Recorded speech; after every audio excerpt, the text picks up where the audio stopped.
All right, howdy folks. Starting some seeds today. Got a few varieties here we're gonna start. I'm a little bit behind, but that's all right. We'll see how it goes.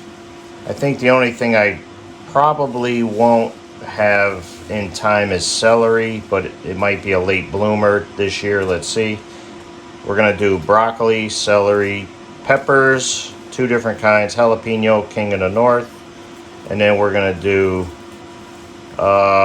three different blends of salad, some dill, and I already got garlic in the ground. So this is what we're gonna be starting today. Hopefully I got enough trays and cells right now.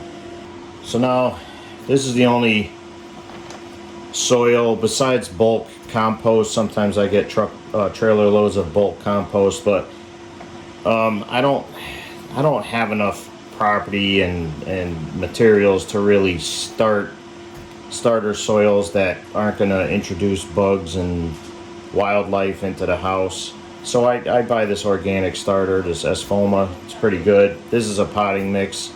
It's good for vegetables too, but it's a nice light fluffy loam, and that's what I start with. So what I did so far is I put almost a gallon of water in this bucket with this amount of soil, and some of it's clumpy, so I'm busting up the clumps as I mix, and that's just because this bag was sitting here since last season in my seed starting area. So we're gonna bust it all up. So why did I add water in here, do you ask? Because you want moist soil. This stuff is so light that if you don't introduce the soil, it'll be too fluffy light, and all your cells will end up shrinking down to nothing, and you won't have enough soil for your rooting. So I'm using, I want to say, I think they're probably 4-inch deep cells. I think 6 cells per cell, or 6 cells per little plastic, what you call it. But most people start with the lower ones, but I like to be able to transfer my plants directly from the cell to the garden. A lot of times I do not repot. In some instances I do, but to me you're just wasting a lot more resources. Yeah, if you want fruit quicker or veggies quicker, yeah, you might want to repot to get plants going fast. But when you're preserving your vegetables, it doesn't really matter. That's when you're eating specifically fresh vegetables. Yeah, of course we like fresh vegetables too, but we focus more on canning and preserving. So here I'm just breaking up the rest of these clumps that I'm finding here. I'm sure there's a few more in here somewhere. But I did this water in here about 15 minutes ago, and you give it time to really soak in. So I'm probably going to need more soil. I'll probably end up using up this whole bag just on these few starters that you just saw. We'll see though.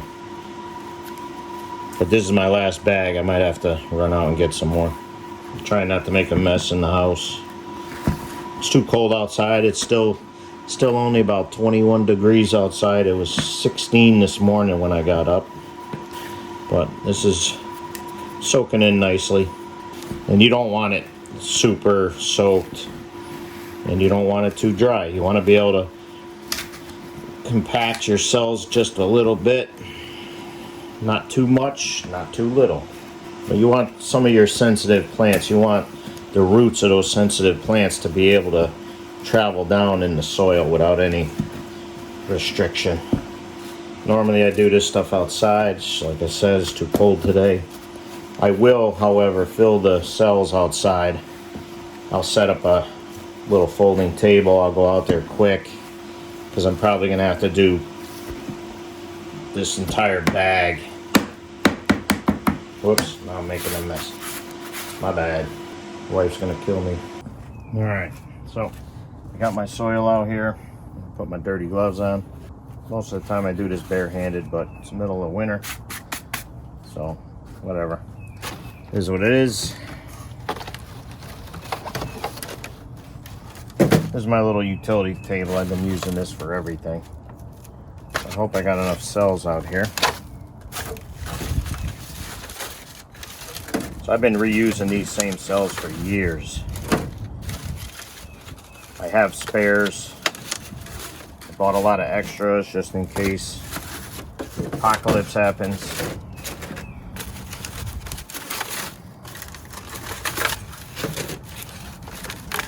But I try and keep seed starting as simple as possible. So what I'm going to do here is just keep these nice and tight, and I'm going to start shoveling in my soil. I want to get these going before the stuff starts to freeze.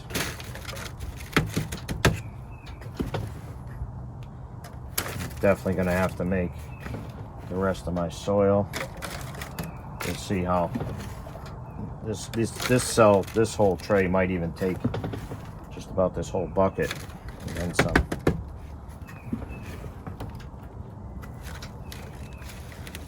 Hopefully I could get this one.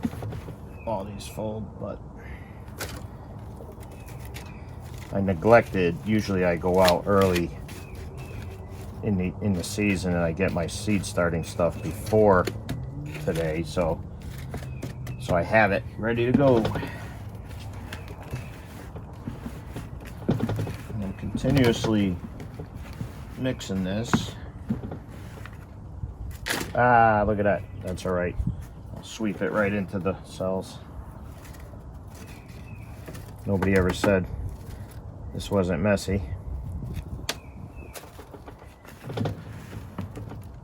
This ain't the best shovel. I have a wider one that I usually use. It's probably right behind me in the garage. So as I tell a lot of people, I'm not a traditional gardener. I call myself an apocalyptic gardener. Aside from like this starter soil and once in a while a truckload of compost from one trusted source, I don't buy anything. I don't buy any fertilizers. If I do, it's rare. I'm not going to say I never do, but I don't do regular fertilizers and stuff like that. I might try something to kill a certain varmint, like a bug, like the boring beetle and the cucumbers and zucchinis. Try and save the plant, save the investment. In all honesty, I haven't had any luck with anything store-bought. I always find that I have best luck with natural remedies and stuff. I'm not gonna sit here and lie to you and put on a show. I'm just showing you what I do. I don't care what all these other, so-called organic people do. I mean, yeah, I pick up tips and tricks here from people, but for the most part, I do what I do, and I've been doing it a long time. I do what works for me, and I always produce. Yeah, once in a while we have failure, but with gardening, just like your faith, it's all about failure.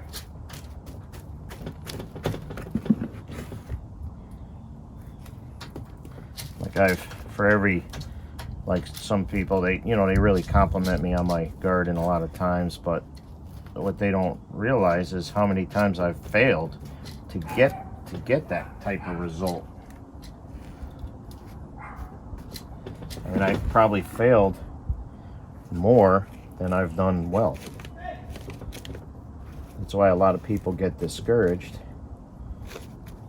when they're beginning gardening. Like even a lot of my friends, I teach a lot of people, but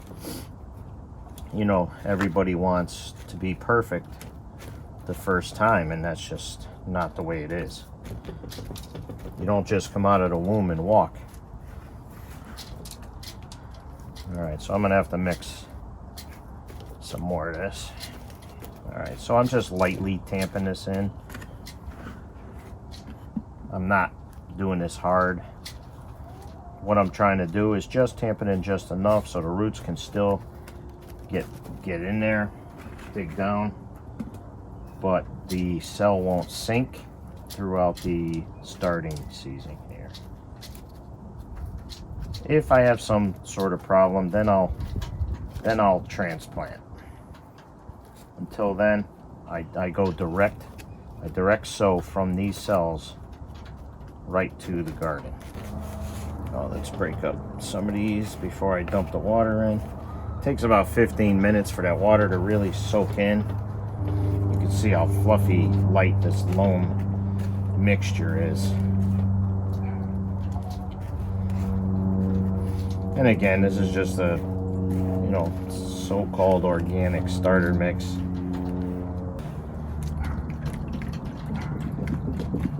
You know, it looks like a lot of water, but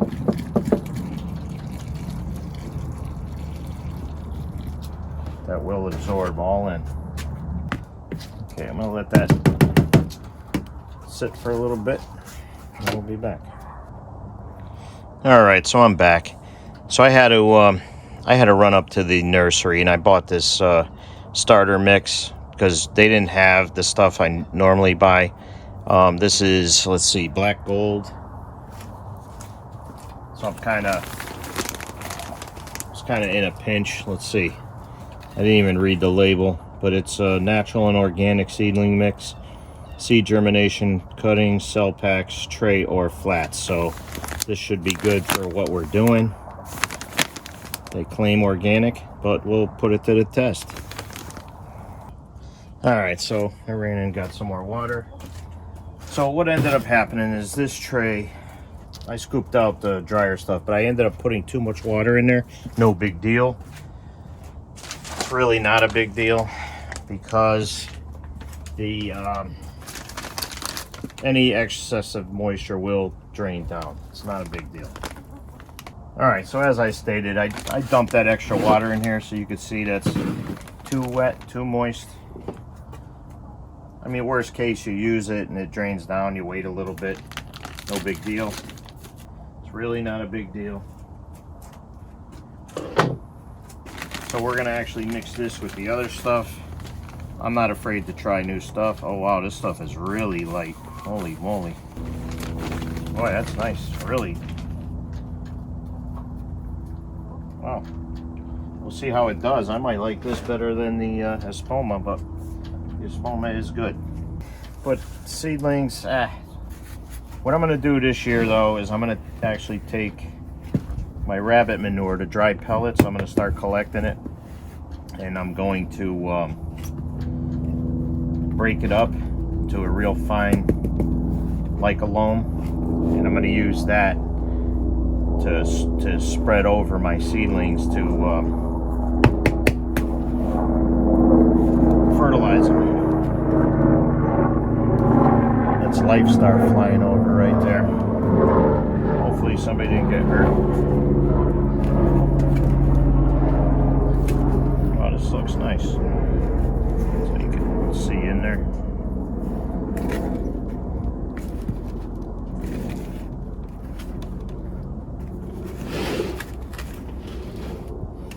So I'm scraping the sides, scraping the bottom, really mix this up good. Again, it takes like 10 or 15 minutes, really, even 20 minutes, half hour for this water to really soak in everything. Boy, this stuff looks like it'd be really nice for celery and lettuce. Real small seeds, even onions. Which, if I can find some containers, I'm gonna do all my onion seed. So I ordered sets this year because I'm behind on starting things. So I ordered 160 onion sets, and that's a yellow onion. That's good for storage because I grow a bunch and then we just eat them as we go. This channel, I'm coming up on retirement, so the goal is to move out of here and get a piece of property with more land. So all I'm doing here is, yeah, we're pretty, I don't want to say we're completely self-sustainable because we're not, but we have the capability. But all I'm doing is honing my procedure and my skill set. So having said that, when I move somewhere, I'm going to be able to just hit the gate running. I'm going to know exactly how many plants I need to grow for canning purposes, preservation, preserves. I'm gonna know exactly what we consume as a family for a year. So I pay attention to all that stuff. I'm not just randomly doing things. So right now, you could call me an urban homesteader. But again, I'm not sitting in bars no more. I don't drink. I'm not sitting around watching football all day. Not saying that that's a bad thing or anything, but this is what I do. When the lights go out, I'm going to be the only one gaining weight around here. Now, I'm not packing these tight. Just enough. Like I said, it's almost like packing a pipe when you're going to smoke a pipe. You still want them roots to be able to, especially the sensitive ones, you still want them to be able to get down in. So I'm just like got my hand over the tops, and I could feel if I have a weak or a soft cell, like right there. See that? So I could just put just a little bit more. Again, I'm only starting 4 trays today. So all this stuff takes time. This is a lifestyle. This is not just something you just do and like set it and forget it. No, all this stuff, once you get these seeds started, then them little seedlings, and they take love. You know, you got to pay attention to them. I know a lot of people that started seeds or tried starting seeds in their house for the first time, and they had extreme failure.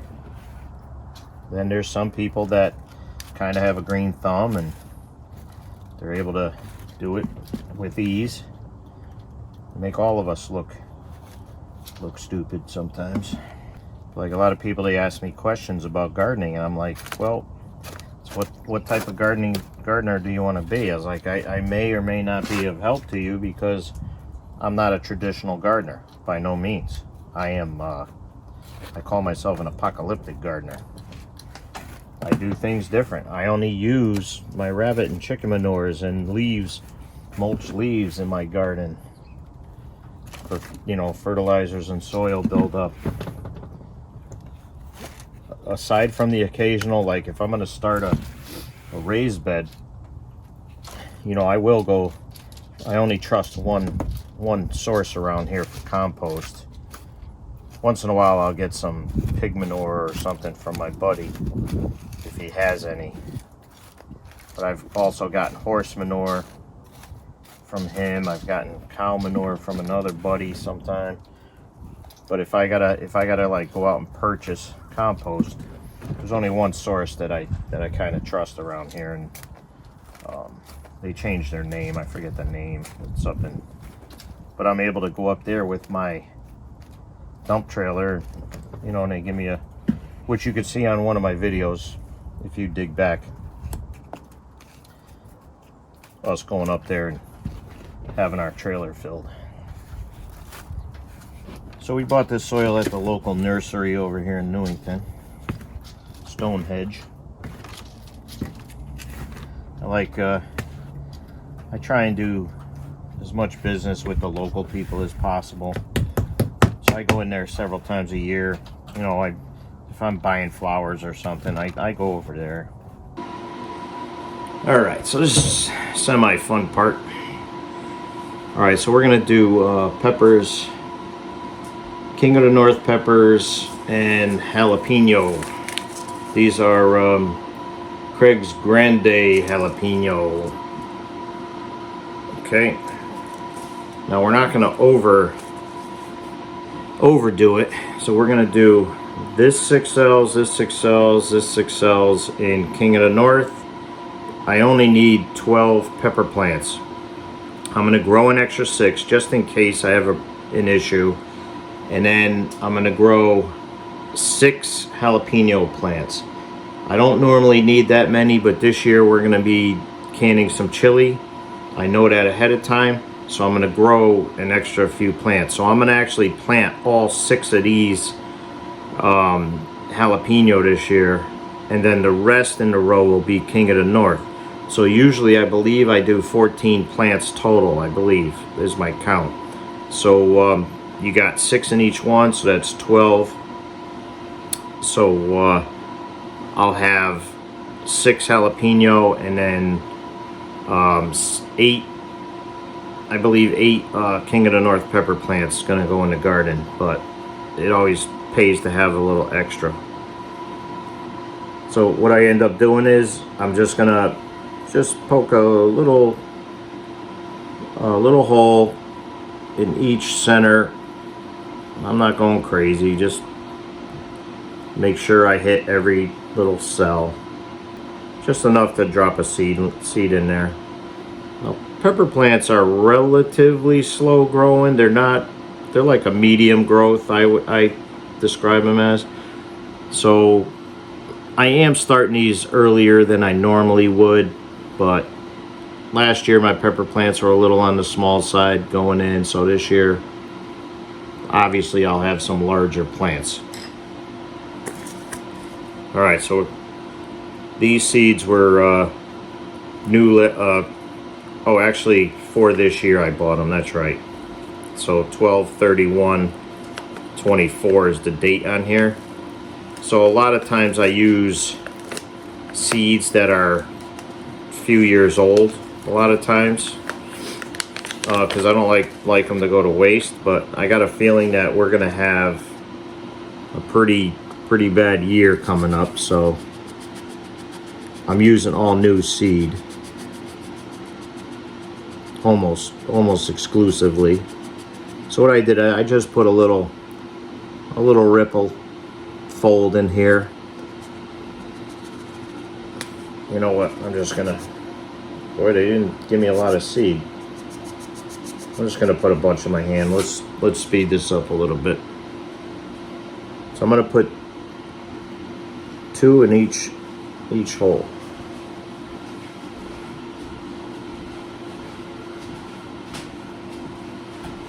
Now I always overplant, so I end up giving away some of my plants to my buddies. So one of the things that I'm changing this year is how I actually mark my cells. So I ended up buying these little tags. I'll show you in a little bit. And I say it every time I do a video, but you know, I gave a guy what I thought were like tomatoes. They ended up being sunflowers, and he was treating them like they were tomatoes. So I took a little flack for that. So the plants don't go to waste, all my extra ones. I'll give them to the needy.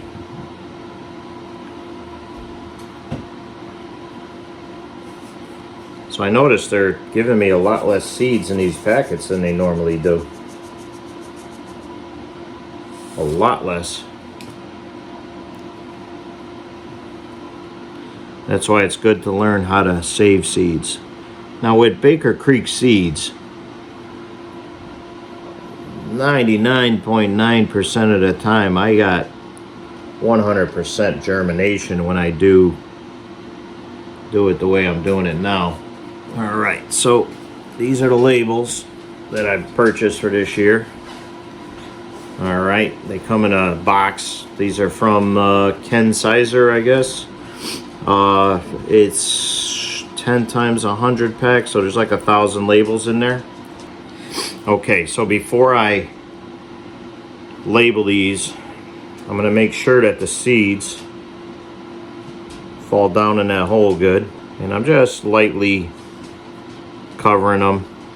And I'm only going like the, honestly, I'm doing less than a ½ inch of depth. I want to make sure I got them in all the holes here. A few of these I did single seed.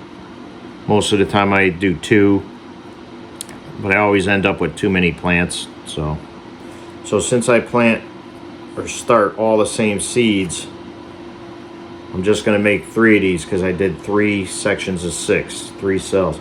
So King of the North peppers, that's what these are. That's the KOTN, so I know what it is. So let's see, do I want these on the side? I think I'm going to do them on the side. So these are really nice tags. I mean, I found these on Amazon. They're like a plastic.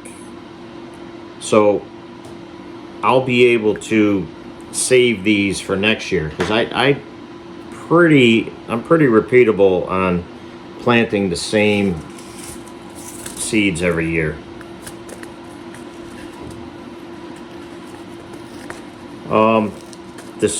There's quite a few seeds that I sow outdoors, like green beans, carrots.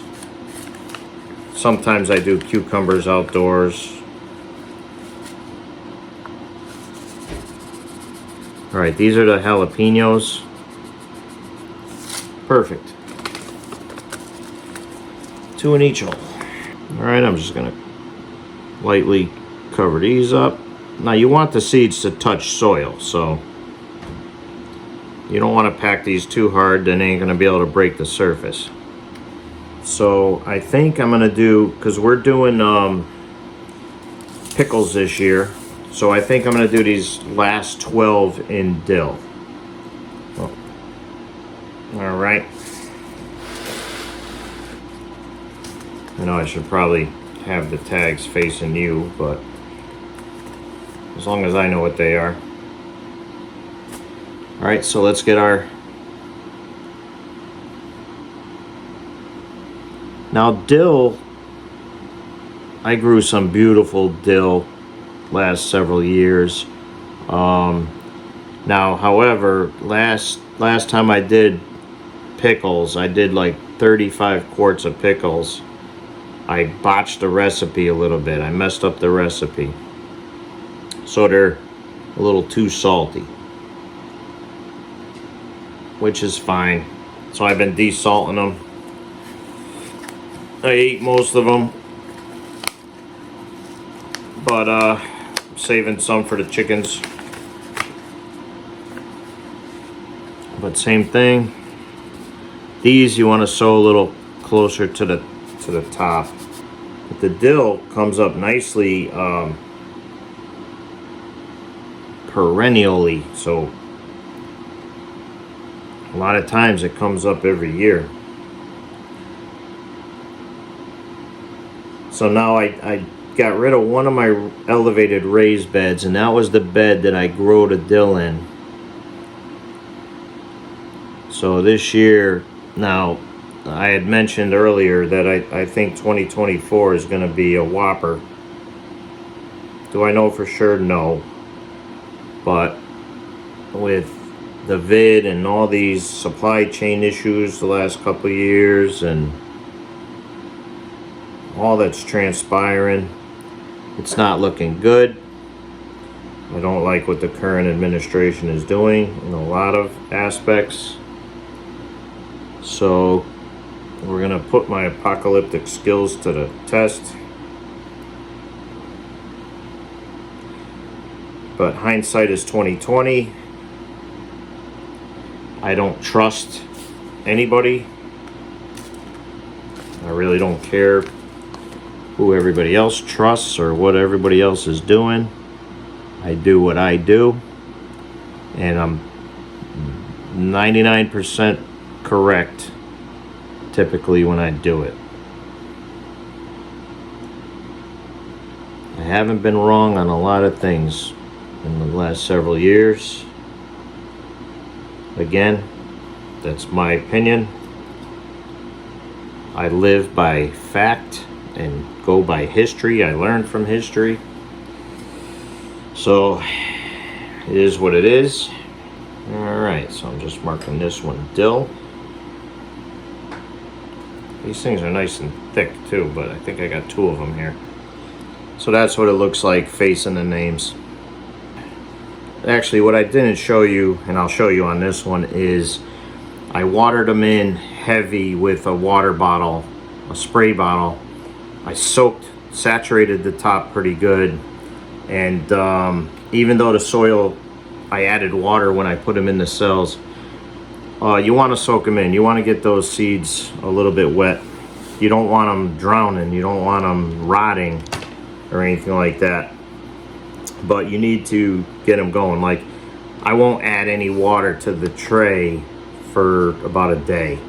Like, I'll saturate them, and then like tomorrow at some point I'll add the water in the bottom and let them bottom water. So now we're gonna do 12 broccoli, 12 celery. I should do more celery, but I'm gonna do 12 and 12, and then we'll use this cell for one of the lettuces. So broccoli has, I call them uncontrollable seeds. They're like marbles. They like to roll around all over the place. So you gotta go easy, because sometimes you can put way too many seed in one little cell here. Now celery, broccoli is a little tougher to start for some people.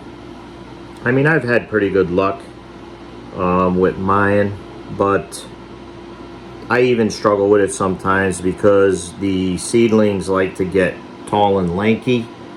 So if I ever have to transplant anything, more than likely it's the broccoli.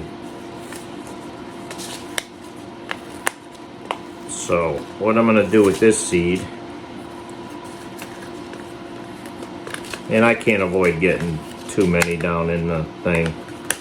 There's a lot of seed in here though. But I'm gonna get a little bit more of a point on here and see if I can do that. Do it without getting too many in. Let's see. Boy, it's hard to see these suckers today. You know what? I'm on a struggle bus this morning. So let's try this.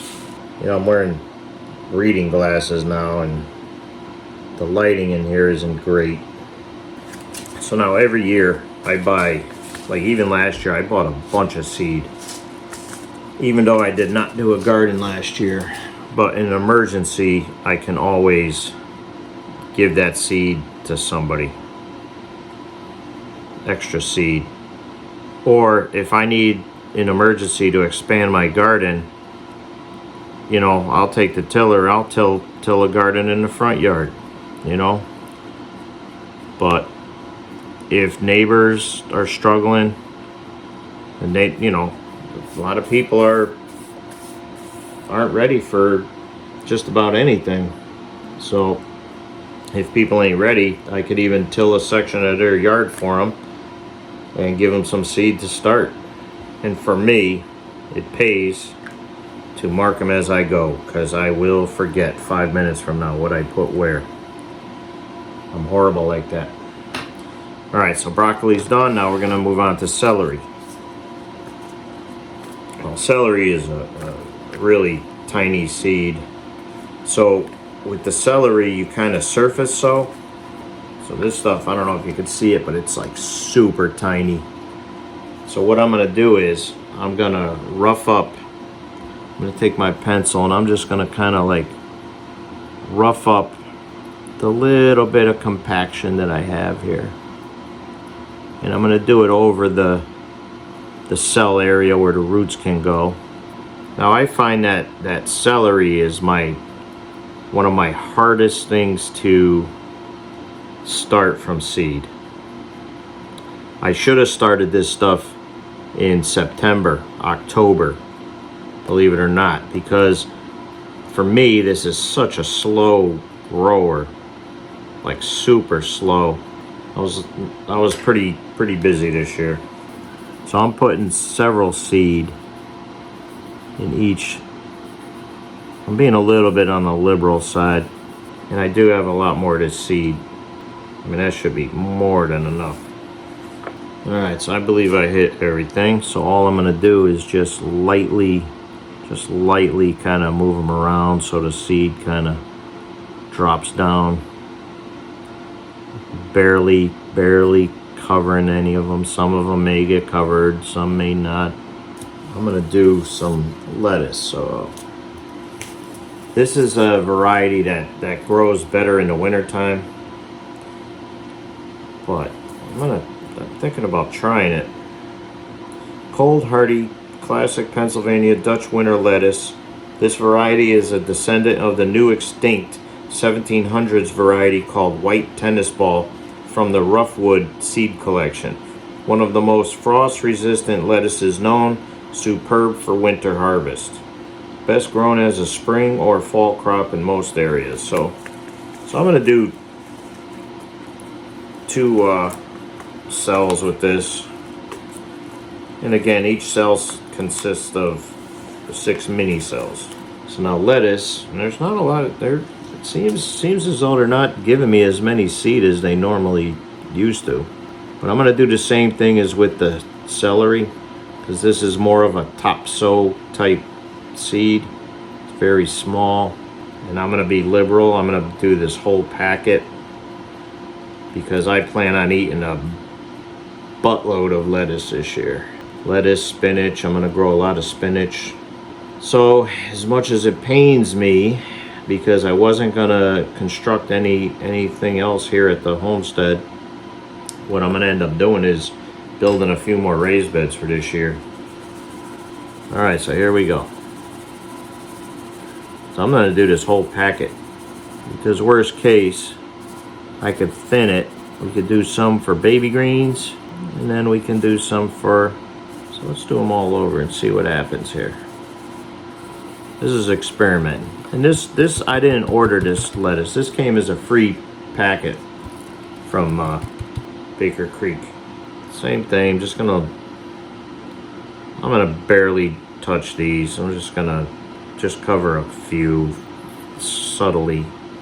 Today I believe is January 16th. Oh, 15th. I thought yesterday was the 15th. So January 15th. So I'm a little late at starting some of this stuff. I like to start my lettuce much earlier. Lettuce is typically slow growing. All right, so what I neglected to show you on the last tray, I'll show you now, but I'm gonna hit this with the water bottle. Pretty heavy.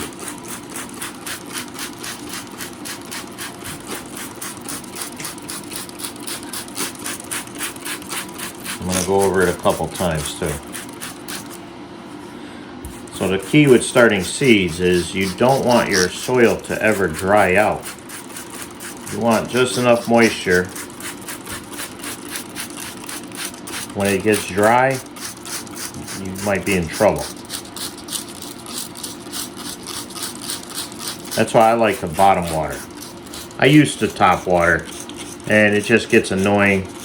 You end up, I mean, this is the most of the top water I would ever do right here, but this is not necessarily top watering. We're serving a purpose here. We're getting the seed in contact with the soil, really.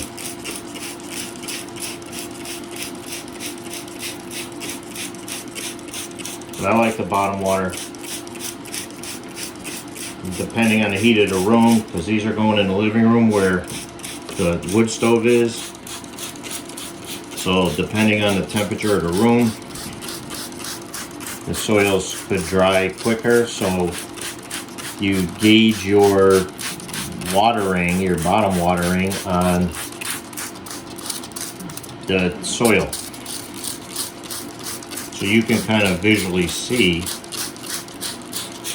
when you need water. Alright, that's probably pretty good. Now one more thing. So now I take regular old cinnamon, and you're gonna coat this in cinnamon. This here is a bug inhibitor. I mean, this soil it should have been like treated, so, like sometimes they bake it to kill any bug larvae, but you still get some like little tiny black flies. So you can also use a neem oil if you want. I used that a couple seasons till I ran out. I tried it.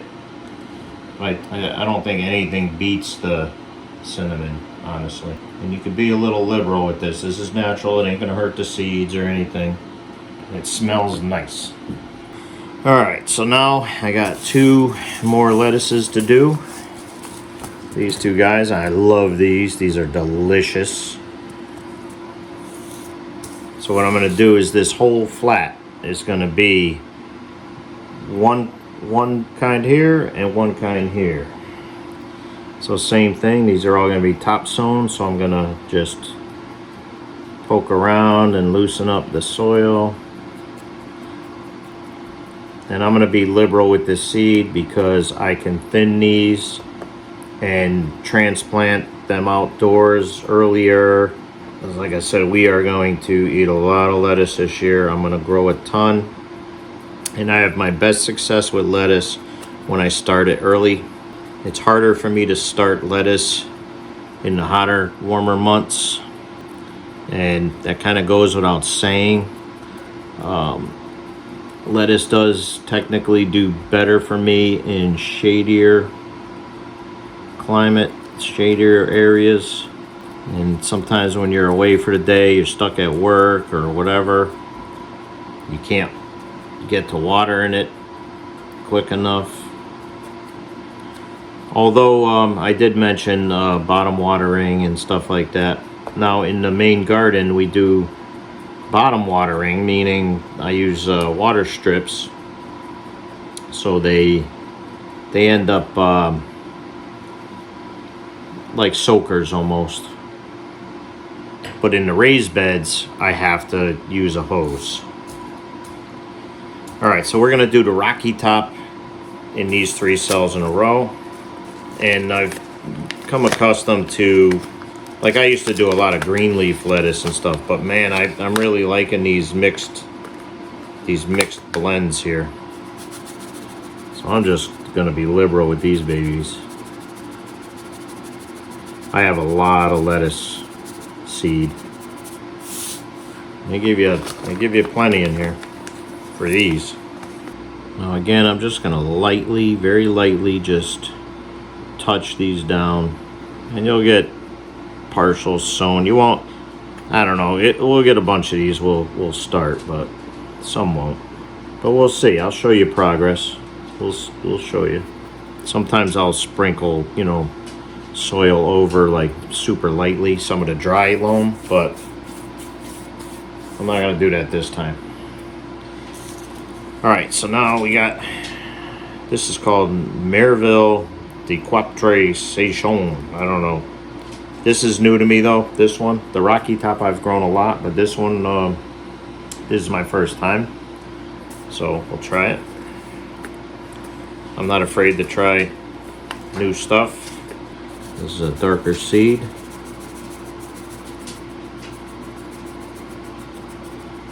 And I'm going to be a little liberal with this as well, because I could stretch these seeds out, these plants, seedlings, throughout the season. If I need them to, you know, start to really take off, boy, they give you plenty in this one. I'll transplant these like with a little bit of space in my elevated raised bed in the far backyard, which is partially shaded. And I grow some phenomenal lettuce in that bed. All right, so same thing. We're gonna saturate this top here. Nobody ever said starting seeds in your house was easy work. It's not the hardest thing you ever have to do either, but it takes time. It takes time. All right, so here we got some 2 different types of onions. I'm thinking I might just do just these because I got 2 packages of each. This one should store, yeah, it says large roots grow up to 1 pound each with good storage quality. Let's see these other ones. Long day type, rare Italian variety, large golden onions are oblong globes. This late onion makes an excellent keeper. So we'll see. Let's see how much seed they got. So this is kind of a top sow too. And there's a lot of seed, so I might be able to. I'm gonna do the same thing. I'm just gonna bust up onions also. Like, you don't want to try and plant just one onion in each cell, so I'm gonna put a bunch and be liberal with it. They'll grow nice and thick, and then separate them when I need to. Again, I ordered 160 sets, onion sets, which is already a started onion because I'm behind. So this tray here, this flat of onion, will be for the fall. So as I'm using up onions in the fall, like late summer, so I got some dry soil here, but I'll get it wet in a bit. So this is the last year's soil, so it's a little clumpier, which is fine. It's no big deal. You just bust up whatever you can. I guess some people get a little nervous with stuff. Some people try too hard and they want everything perfect. Well, sorry, but gardening isn't a perfect science. All right, so I'm gonna try and do a strip of this sweet Spanish onion, and I'm just gonna be, when it starts, there we go. I'm just gonna be liberal with this. Now the thing with onions is you need to use your seed completely this season, because you cannot store onion seed for any length of time. It will not germinate next year. All right, excuse the noise. My wife just got back from grocery shopping. So I'm just doing the other onion now. And it's one thing with the onion seed, they're pretty liberal with the onion seed. But again, you need to use all of your onion seed for the year. All right, so let's wet these in. So this time I'm doing it after I did the cinnamon. It doesn't really matter, you could do it either way. Most of the time I put the cinnamon on afterwards.